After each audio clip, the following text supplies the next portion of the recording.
tem sido importante, eu estou usando só a data aproximada.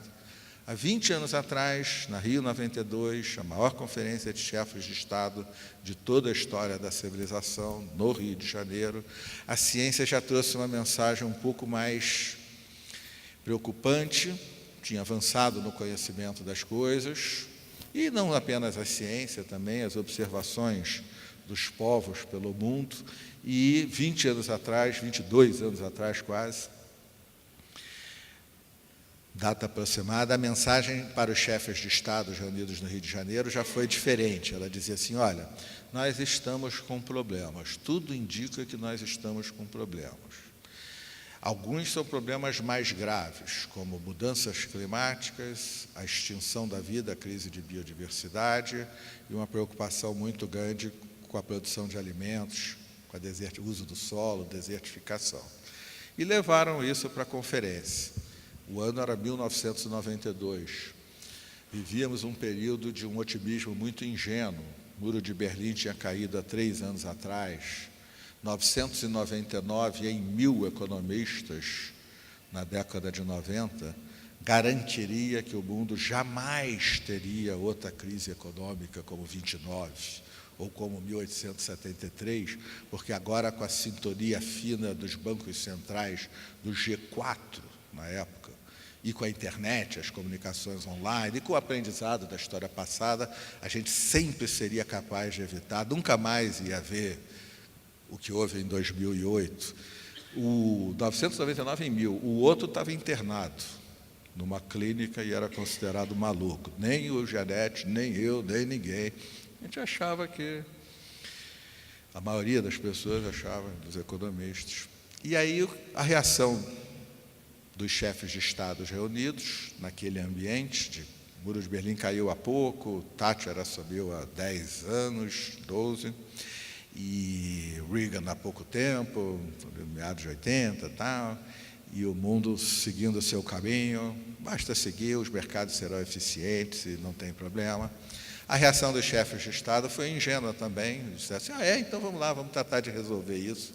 E fizeram convenções para lidar com mudanças, convenções da ONU para lidar com mudanças climáticas, biodiversidade e desertificação. Mas não era sério. E logo a história também começou a borbulhar com as várias crises econômicas, né? México, Sudeste Asiático, Rússia, Brasil, que a gente interpretava pontualmente, mas fomos descobrir mais tarde que já eram parte de um processo histórico que desembocaria na grande recessão de 2008. O fato é que muito se discutiu, tem sido a minha vida em mudanças climáticas especificamente, mas de prático nada se fez, e o mundo que só sabia olhar para maximizar o quanto a gente ganha, e nenhum outro problema externo era relevante, continuou e não fizemos nada. Há 1 ano e meio atrás, na Rio +20, e de novo, não tem nenhuma importância a Rio +20 em si, eu estou só usando para datar, as ciências tinham avançado muito, as ferramentas são muito melhores para saber das coisas, como havia mais preocupação, muito mais dinheiro para pesquisa, e também o impacto nosso continuou a aumentar, o impacto dos seres humanos sobre a natureza do nosso tempo é violentamente crescente. De um lado, porque nós nos tornamos muitos. Quando eu nasci, 56 anos atrás, um pouquinho menos de 2 bilhões de pessoas, ou seja, 199.950 anos, 2 bilhões de pessoas. 50 e tantos aninhos de vida, 7 bilhões de pessoas. É só uma brincadeira para quem mexe com isso, mas tente fazer um gráfico disso sem usar logaritmo. Pelos meus cálculos, precisa de uma folha de papel do tamanho da cidade de Brasília, na verdade maior. 199.950 anos até 2 bilhões. Aí em 50 anos vai para 7, em 80 anos vai para 10 bilhões. Mas não é esse o principal problema, embora ele faça parte e tenha que ser discutido. O principal problema é que o impacto ambiental de cada um de nós, ou seja, a forma como a gente não é bem agride, como a gente mexe e se apropria de recursos da natureza do nosso tempo, também cresceu muito. Hoje, um pobre da favela da Maré, sendo ocupada para fazer uma UPP no Rio de Janeiro, tem um impacto ambiental talvez próximo ao de Dom João VI. Um pobre da periferia de Moscou tem um impacto ambiental similar ao do czar. Ele usa ônibus a diesel, usa energia elétrica todo santo dia, usa gás natural, faz 1 bilhão de coisas. E nós somos 7 bilhões. E mais, os que têm grana, americanos, europeus, japoneses, e nós, ricos e classe média dos países emergentes, o nosso impacto ambiental, esse é extraordinário. Eu, por exemplo, entrei lá no site, tal, não sei o quê, peguei até a versão mais complicadinha e preenchi a minha pegada ecológica da minha família. Eu não sou rico, não sou empresário, eu sou um funcionário bem remunerado do setor público brasileiro, porque eu sou funcionário do BNDES, cedido à prefeitura. O BNDES, no setor público do Brasil, paga bem. Mas no mundo, isso não é nada. Calculei lá minha pegada ecológica. Se todas as pessoas, e a minha família tenta ter comportamentos, eu, esposa, 2 filhos e um Cocker Spaniel, procuramos ter comportamentos conscientes. Se todas as pessoas do planeta consumirem como a minha família consome, para não morrer todo mundo em 24 horas, precisa de 3 planetas. Eu tenho 2 carros, um carrinho velho, 1.0, outro melhorzinho. Eu não tenho mais nenhum, a família expropriou, mas está lá. Tem ar-condicionado no meu quarto, quarto do meu filho, quarto da minha filha. Tem freezer, tem computador, etc, etc, etc. Então, o impacto ambiental de quem consome mais é muito grande também. 1,5 bilhão dos 7 atuais. E há 2 anos, quase 2 anos, na Rio Mais 20, mas não importa de novo a conferência. O que a ciência está nos dizendo? Está nos dizendo hoje nos jornais, no relatório de mudanças climáticas, mas em vários. Não é mais só a ciência, embora não deva fazer parte de um relatório científico, como esse que o painel intergovernamental faz, que vocês estão lendo nos jornais de hoje, porque não é ciência, mas é saber. O olhar dos povos ao redor do mundo já identifica, não era verdade isso há 10 anos atrás, mas hoje já identifica as mudanças também. Sei quem tem mapa do Rio de Janeiro na cabeça, no Rio de Janeiro, na Baía de Sepetiba, tem uma restinga compridona que pertence ao Exército. Os pescadores da área relatam que pela primeira vez eles assistem transposição da restinga. O mar, quando está forte, a maré alta passa por cima daquela restinga fininha. Isso está acontecendo no planeta inteiro. Então, há 2 anos atrás, a mensagem do conhecimento humano já é diferente. Ela não diz assim, olha, como 20 anos atrás, tem aqui uns problemas, e se a gente quiser ter bom senso, agir racionalmente, é preciso aplicar o princípio da precaução, que todos nós usamos quando assinamos contrato, quando fazemos negócios, quando nos comportamos na vida diária. Você vai atravessar a rua às 3 horas da manhã, a chance de vir carro é quase nenhuma. Mas você vai olhar, e se vier e te pegar, então a gente olha. É só se comportar como a gente faz em qualquer coisa. E a sugestão, 20 anos atrás, era, vamos ser racionais, vamos ter bom senso, e vamos tomar um pouco de cuidado com mudança climática, com biodiversidade, agora, para evitar problemas à frente. Como eu disse, nós não fizemos nada de relevante. E a mensagem outra é diferente hoje. A mensagem hoje é a seguinte, nós não vamos ter problemas, nós estamos com problemas, muitos problemas, eles estão acontecendo. Ainda é válida a ideia do princípio da precaução, porque esses problemas podem se tornar muitíssimo maiores. Mas também já não é mais razoável a ingenuidade de achar que é possível evitá-los. Não é mais. O melhor dos casos são esses os famosos limites do planeta, que agora já está bem claro para todos nós, que não são limites do planeta. O planeta não tem nada a ver com isso. Se precisar, te destrói tudo, o que vai acontecer? Daqui a 5 milhões, 10 milhões de anos, está tudo de novo aí. para os 800 bilhões de anos que o planeta Terra ainda tem de jornada. Nós estamos com um problema. Aquela visão meio ambiente, natureza lá, produção, consumo, combate à pobreza, desigualdade social lá, ela não faz mais nenhum sentido. Nós estamos com um problema. Vários dos limites do planeta, ou seja, em várias áreas, o fato de que não tem almoço grátis, a ciência já testemunha. Alguns desses limites nós estamos quase na fronteira, outros a gente já ultrapassou largamente. Eu vou pegar os três que, segundo o Instituto Estocolmo, um dos bons estudos, há muitas maneiras de olhar isso, mas eu gosto dessa. Um dos três, nós não vamos nem falar, que é o excesso de nitrogênio e de fósforo. A atmosfera é basicamente nitrogênio e oxigênio, 80%, quase 20% de oxigênio, o resto uns penduricalhos muito importantes, mas são penduricalhos. O excesso de nitrogênio que a gente joga da Terra para alimentar 7 bilhões de pessoas, através da Revolução Verde, dos fosfatos nitrogenados e tal, já não é mais possível continuar.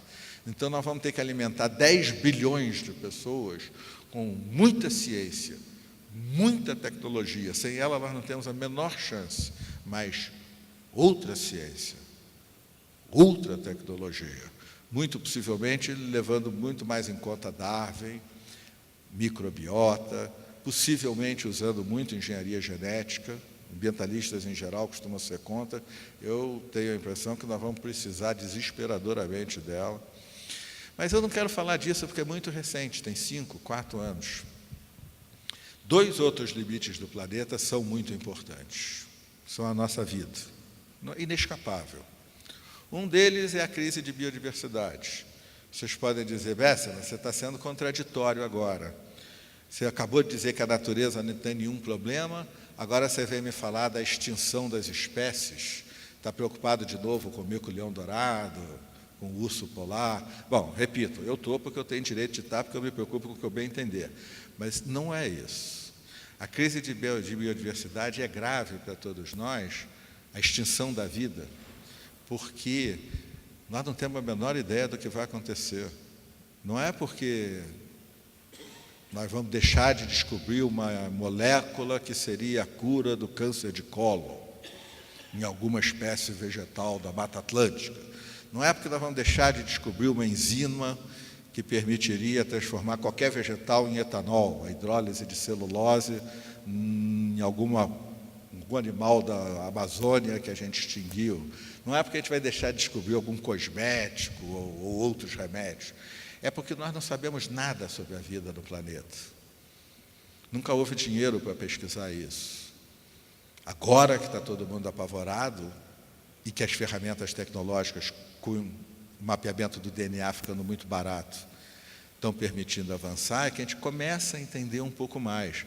Mas para ter uma ideia da extensão da nossa ignorância, se a gente perguntar aos biólogos quantas espécies existem, a resposta será: catalogamos 1.700.000, e tudo muito recente, tá? Porque, quer dizer, já tinha 1 milhão e tanto, mas eu acho, vai dizer um biólogo, que já foi um grupo muito grande, agora é um grupo pequeno, 3 bilhões de espécies. Eu acho, vai dizer outro biólogo, 10 bilhões de espécies. Eu acho, vai dizer um grupo que era pequeno, mas agora é muito grande, 30 milhões de espécies. Eu acho, vai dizer um grupo que quase não existia, mas agora, pessoalmente, não me sigo, mas eu acho que é o provavelmente correto, que existem 100 milhões de espécies. Bom, todo mundo aqui manja de estatística um pouquinho de nada. Se a resposta dos biólogos sobre quantas espécies vivas varia de 3 milhões a 100 milhões, a resposta é: eu não tenho a mais mínima ideia. Se a gente não tem a mínima ideia de quantas espécies existem, vocês podem dimensionar como é que é o nosso conhecimento sobre como elas se relacionam? É muito pequeno. É muito recente a descoberta, por exemplo, de que a nossa saúde está inteiramente correlacionada ao fato de que cada um de nós é um ecossistema. Dentro de cada um aqui, há 100 trilhões de seres vivos. na boca de qualquer, só na boca de qualquer um aqui, há mais seres vivos do que todos os jardins zoológicos do mundo somados. A nossa saúde depende totalmente disso. Mas nós não sabemos nada. A gente descobriu há 3 anos atrás que, sabe a antiga flora intestinal? Que a gente toma lá aqueles pozinhos e toma iogurte, a microbiota do intestino. Todo mundo tem um dos 3 tipos. Ou é Pantanal, ou é Cerrado, ou é Floresta Amazônica, vamos dizer assim. Não é genético. Japoneses e nigerianos também. Não é ambiental, mas decide a nossa saúde. E aí? A nossa ignorância é essa. A gente não sabe. No entanto, já está contratado, no sentido não apenas de que o contrato foi assinado, mas está sendo executado e não tem chance de interromper, que até 2050 nós vamos extinguir 30% das espécies vivas. E aí? Pode não acontecer nada. Podem acontecer muitas coisas. Nós não sabemos. Um biólogo, Peter Ward, titular de Harvard, palestra TED dele, é só digitar no YouTube, Peter Ward, com W, maravilhosa, ele compara a vida a um castelo de cartas, na verdade, ao Taj Mahal na forma de castelo de cartas. E diz, nós vamos tirar 30% das cartas. O que vai acontecer? Talvez nada, talvez muita coisa. Eu sei que vocês não se comportam assim nos negócios, nenhuma mãe se comporta assim, sendo mãe, nenhum de nós faz isso. Mas, coletivamente, nós vamos fazer isso, nós estamos fazendo isso. E o terceiro limite do planeta, que é o que justifica o título, economia e sustentabilidade econômica, são as mudanças climáticas, conhecido como aquecimento global. Mas, a essa altura, já não preciso dizer que todo mundo está vendo Serra da Cantareira, inundação em Londres, frio extraordinário nos Estados Unidos e no Canadá, reservatórios vazios, isso, aqui. Ninguém sabe se essas coisas são aquecimento global ou não. Nunca se sabe sobre se um evento singular, um único evento, é causado pelo aquecimento global ou não. Mas já fica fácil de explicar que o problema não é esquentar 2 graus a mais nesse século, que é o que já está garantido e contratado. Contratado e garantido, melhor dizendo. O problema é que você pega um sistema fechado, injeta um monte de energia a mais, no caso calor, esses 2 graus, infravermelho, as coisas mudam. O problema não é os 2 graus a mais, o problema são as mudanças climáticas.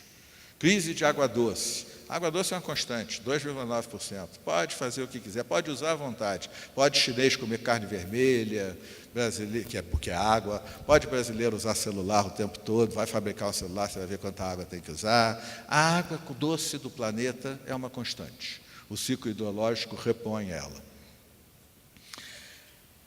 Mas nós não pegamos água doce em qualquer lugar. A gente pega água doce em reservatórios, que dão economicidade a pegar água doce. Então, a gente pega água doce em geleira, mas elas estão derretendo. A gente pega água doce em rios, como Paraíba do Sul, ou reservatórios, como a Serra da Cantareira. Mas tem acontecido uma coisa, mudanças climáticas. As chuvas caem em outros lugares. Mas os rios não mudam de lugar para captar essas chuvas com a mesma eficiência.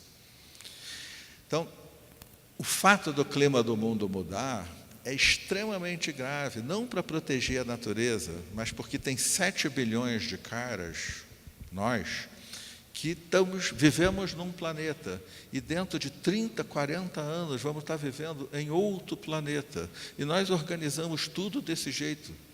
E a transição para lá envolve um monte de custo.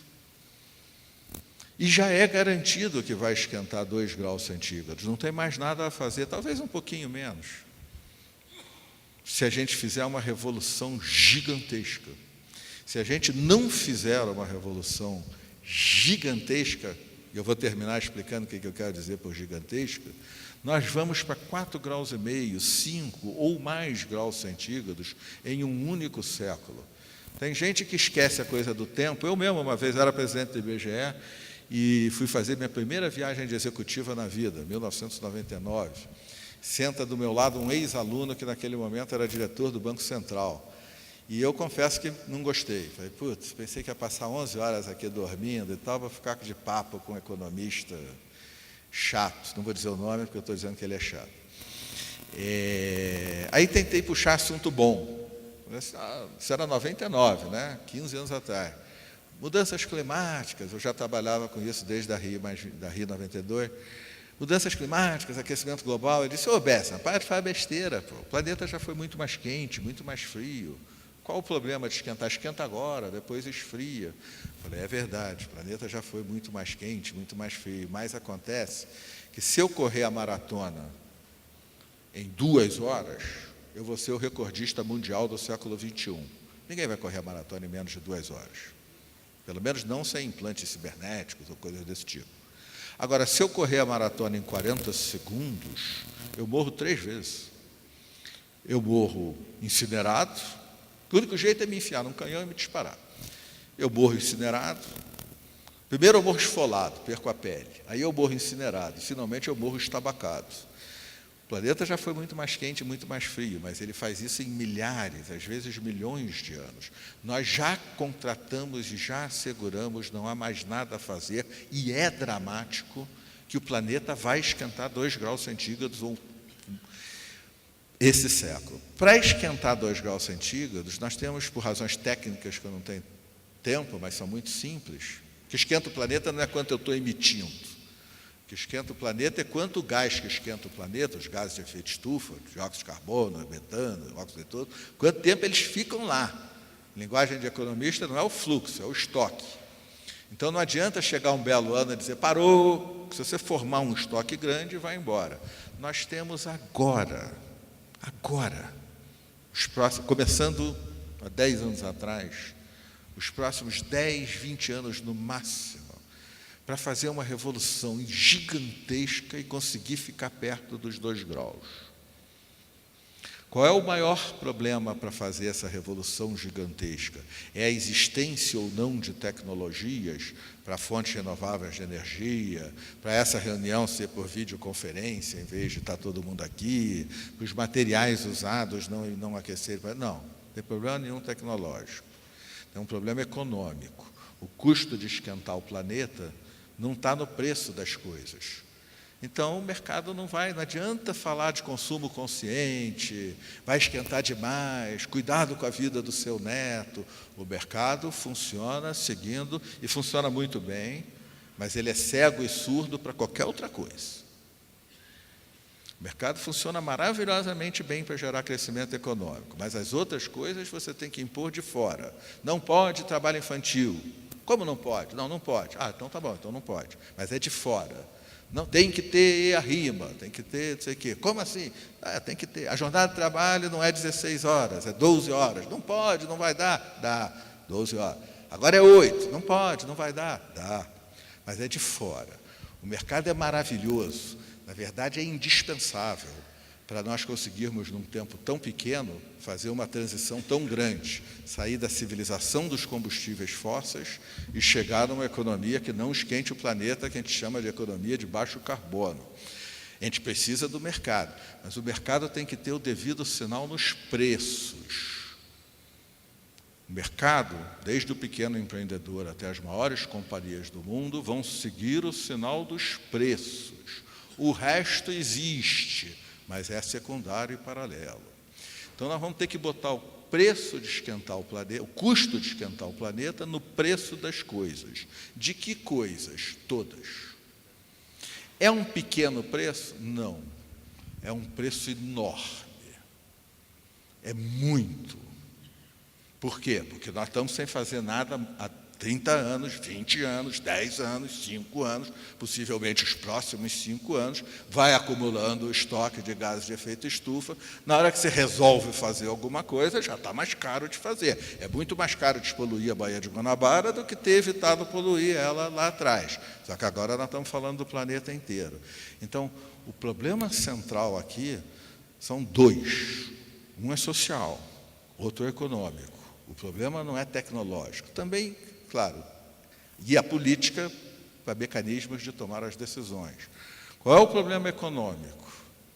É que os preços da estrutura de preços relativos da economia de mercado global vão ter, se a gente quiser ficar perto de 2 graus centígrados, que ser muito alterados nos próximos 10, 20 anos. Isso significa o seguinte: qual é o horizonte lá para frente? Qual é a taxa de retorno do pré-sal? Se alguém disser, eu rasgo o diploma do sujeito. Mas é o maior investimento que o Brasil está fazendo. Como é que ele pode fazer o maior investimento que a gente está fazendo sem saber qual é a taxa de retorno? E como é que pode saber a taxa de retorno sem saber se a humanidade vai querer ficar perto de 2 graus ou vai deixar rolar até 4 graus, 5 graus? Porque se a humanidade resolver ficar perto de 2 graus, a taxa de retorno do pré-sal é 1. Outras fontes se tornam muito mais competitivas, até mesmo fontes fósseis, mas também as renováveis. Se o mundo disser, não, que se ferrem nossos netos, vamos para 4, 5 graus, que é um pesadelo, aí a taxa de retorno do pré-sal é outra. E isso vale para todo e qualquer projeto de longo prazo. Isso vale para decidir a sobrevivência das companhias e das empresas no médio prazo. Os preços vão mudar, e muito. Aí você pode dizer, então não vai mudar. Nesse caso, o clima vai esquentar, e muito. E isso também mudará os negócios. Já está faltando, vai faltar energia elétrica, gente, vai faltar água. E assim no mundo. Os Estados Unidos teve a maior paralisação de voos de todos os tempos. Tinha logo um boboca qualquer daqueles do Tea Party para dizer, cadê o aquecimento global? Está muito mais frio. Deram azar dessa vez. Climatologista quase nunca se arrisca a fazer essas coisas, mas dessa vez eles tinham tantos elementos que disseram, olha gente, esse frio aí acontece todo ano, só que ele é mais em volta do Polo Norte. É justamente o aquecimento das águas ali que empurrou ele para cá. Os prejuízos são gigantescos. Eu trabalho com cidades. As cidades do mundo inteiro estão apavoradas com o custo das mudanças climáticas. Só o metrô de Nova York teve um prejuízo maior do que todos os investimentos que estão sendo feitos do Rio de Janeiro para os Jogos Olímpicos em transporte. Nós estamos fazendo 5 BRTs, uma expansão de metrô e um VLT. Aí você diz, como é que pode isso? O metrô de Nova York é impermeável, ele passa debaixo do Hudson. A água entrou pelas estações, com o furacão Sandy. O furacão Sandy foi aquecimento global? Sei lá, nem eu, nem ninguém. Mas duas coisas muito importantes a gente pode dizer. Primeiro, se já não tivesse 0,8 graus centígrados mais quente, e se o nível do mar já não tivesse subido 20 milímetros, o furacão Sandy não ia ser tão destrutivo. Segunda, eu não sei se o furacão Sandy foi causado pelas mudanças climáticas, mas eu posso quase te garantir que não vai demorar outros... Porque o furacão é na Carolina do Norte, né, mais embaixo. Não vai demorar para ter outro. Vai ser logo, logo, já, daqui a pouco. E eles fazem essa conta muito bonitinha, o Bloomberg era muito ativo nesse tema, o atual prefeito também. Então, é muito dinheiro, envolve a vida, do mesmo setor às vezes. Uma grande companhia de petróleo, talvez a maior do mundo, ela ruge que nem um tigre. Se o mundo resolver enfrentar as mudanças climáticas, ela está com um problema gigantesco. Os ativos dela estão todos em petróleo offshore do Alasca, areias bituminosas. Uma outra grande empresa do petróleo, muito maior do que a Petrobras, não, maior, não tão maior, atualmente bem maior do que a Petrobras, mas a gente espera que não tão maior no futuro. Não quero dizer nomes, mas, enfim, ela gosta de se enfiar numa concha. Ela acredita nessas coisas que a gente está falando aqui e transita levemente, devagar no tempo, de empresa de petróleo para empresa de energia. Aí você diz, essa que vai ganhar? Depende de nós. Se houver uma tentativa de evitar que o planeta esquente, nesse século, mais de 2 graus, essa empresa que está mudando vai se dar muito bem. A outra, a maior empresa do mundo, tem grande chance de falir. Mas se o mundo não enfrentar o aquecimento global, as coisas se invertem. Essa empresa pode ser muito boazinha, muito tudo, mas ela está botando grana em coisas que têm uma rentabilidade menor do que pegar petróleo, pegar areia bituminosa do Canadá, que é uma coisa mais fácil de fazer. Então, eu sei que a linguagem é um pouco chata, mas assim, o ritmo de depreciação dos ativos é o que está em jogo. Quanto vale o que eu tenho daqui a 10, 20, 30, 40, 50 anos? Quanto vai valer esse projeto? E já que está tudo incerto e eu não sei quanto vai valer, será que eu vou me meter num investimento desse? Não, eu vou me